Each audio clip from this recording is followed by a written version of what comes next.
And are that they not happening. How are they going to stop him from winning again? They're trying.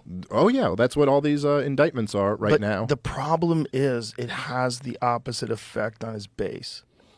It doesn't make people reluctant. It makes people more convinced that there's a conspiracy against him. It makes people more convinced that there's corruption that's fighting against him. I think personally that Trump was at his most vulnerable within the Republican primary at the very beginning.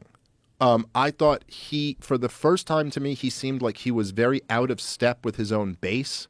He's sitting there still bragging about Operation Warp Speed and how he saved hundreds of millions of lives by developing the vaccine. He was getting booed a few times at his own speeches. He just seemed kind of out of touch, and it seemed like, it seemed like the energy of his campaign wasn't 2016, which was Make America Great Again. This was like my vengeance tour. They screwed me. I lost, but I really won. I'm gonna come back and win again. And it seemed to me like that wasn't really connecting. And then, this is before DeSantis got in the race, but it was heavily speculated that he would be getting in the race. And, he was like this guy who has a very good record on COVID, at least compared to all the other governors, just about all the other governors. And there just seemed to me like there was an opening there. There was like a vulnerability. And then they raided his house in Mar-a-Lago. And I felt like that guaranteed Trump front run, like that guaranteed it for him, because as soon as they did that, it was like, oh, now it's like it's shifted right back to this, like, look what they're doing to your guy. They want to not give you the chance to vote for this guy. They're going to weaponize the justice system against this guy because you like him. They're not, and they're doing it to him because they want to do it to you. It kind of gave him like all this energy back. And so there's a real dynamic to that where his numbers go up every time a new indictment comes out. Yeah. People aren't buying into it because it's not like, look, it's just so obvious that it's politicized. The interesting thing, there's an interesting thing about the law. Like, people have this conception of what the law is, and then there's the reality of it. Like, people have this conception of, like, there's a rule written down on a piece of paper, and that's the rule. And if you break that rule, you broke the law. And if you don't break that rule, you didn't break the law. But that's not really how it works. It's like, in the same way, like, down to the lowest level, if you get pulled over by a cop, there's times where, like, he could give you a ticket or he could let you off with a warning, Mm-hmm. And, like, sometimes it's just how that guy feels. Right. Maybe he knew you. Right. Maybe stuff she goes, oh shit, Joe Rogan. I'll let you off with a warning. You know what I mean? Right. Like there could be so many different factors.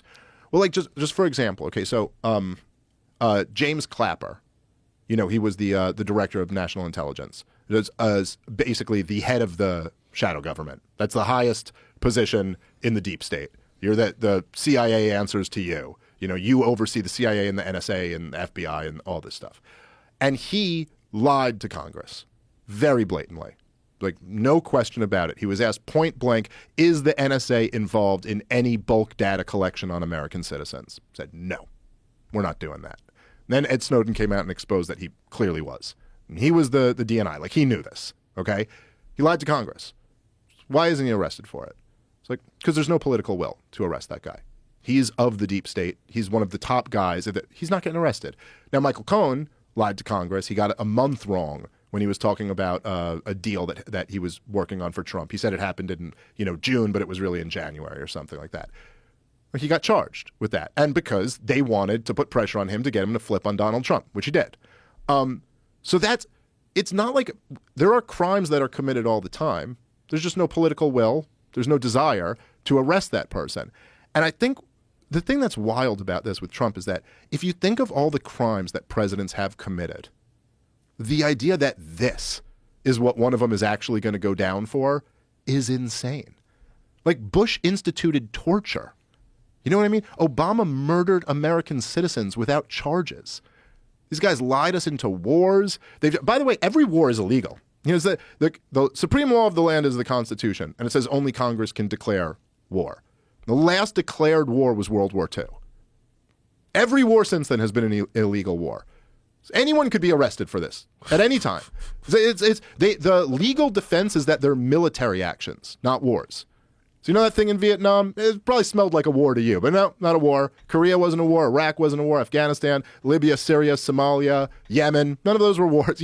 It's anyone. If there was any political will, any one of these presidents could be arrested for any number of crimes, and yet they're not.